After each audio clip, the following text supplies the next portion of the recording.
I never thought a simple Tuesday could unravel the calm I'd built around myself over the years. My name's Derek. I'm 38, married to Isla, a woman who used to light up rooms with her laugh and spark. That spark had dimmed in the past few years, the little signs of disinterest accumulating like dust on furniture you ignore. Work, kids, bills, sure, life was busy. I get that. But there's busy, and then there's what I started noticing yesterday. Something that felt like deliberate distance. I came home that afternoon earlier than usual, finishing up a last-minute project call. I didn't expect anything extraordinary, just the usual hum of our house.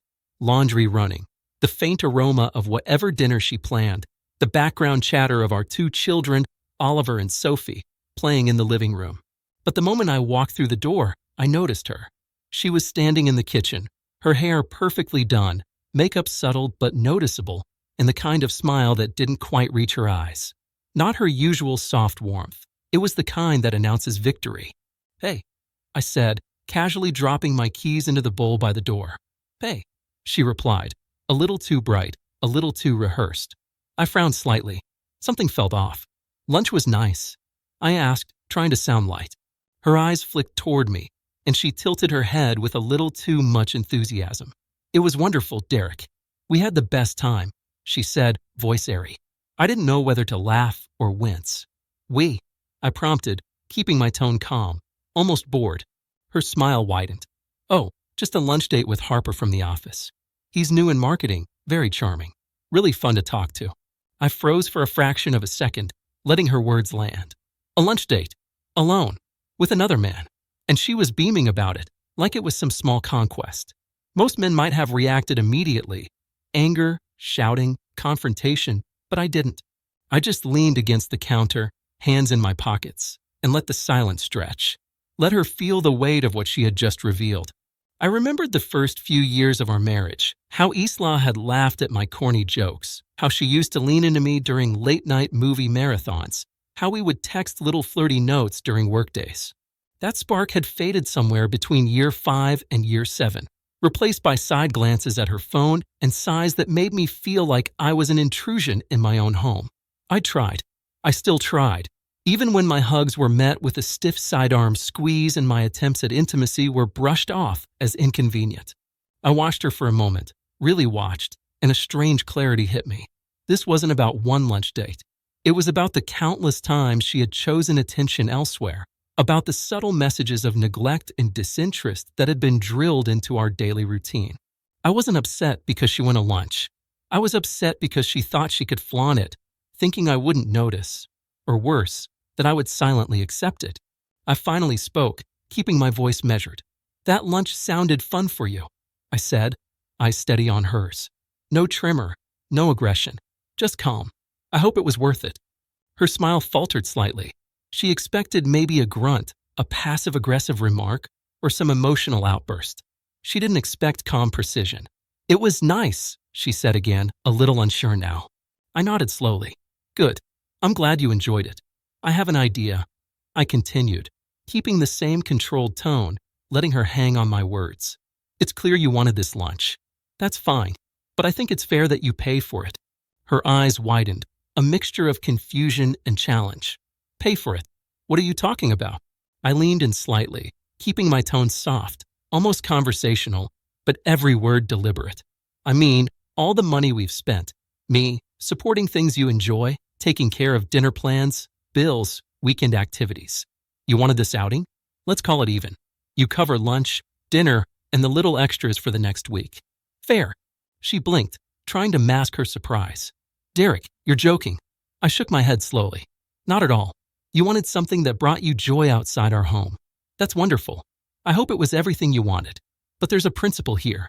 When choices are made unilaterally, they carry consequences. Consider this a lesson in accountability." The silence stretched again. She had expected either argument or submission. She got neither. I saw the subtle shift in her posture, the tiny hesitation in her voice when she realized I wasn't the same man she had spent a decade underestimating. It was then I noticed the lingering details, the lipstick smudge on her coffee cup, the small scent of someone else's cologne clinging faintly to her sleeve. My chest didn't tighten with anger. It didn't surge with possessiveness. It steadied with recognition. I realized that my life, my effort, my value wasn't diminished by her actions. She could beam, she could flirt, she could enjoy attention elsewhere, but I wouldn't validate it silently anymore. I walked past the kitchen, leaving her with her thoughts. "I'll be upstairs, finishing a project," I said casually. "Dinner's at 6. Make sure it's on you if you plan to cover it. Otherwise, we'll adjust accordingly." Her jaw tightened. She wasn't used to this calm authority. She didn't push back immediately. She needed time to process the fact that she couldn't manipulate, charm, or sidestep consequences anymore. Upstairs, I sat at my desk and reflected. Over the years, I'd built my life around loyalty, patience, and effort. I'd given love, attention, and respect continuously, often without acknowledgement.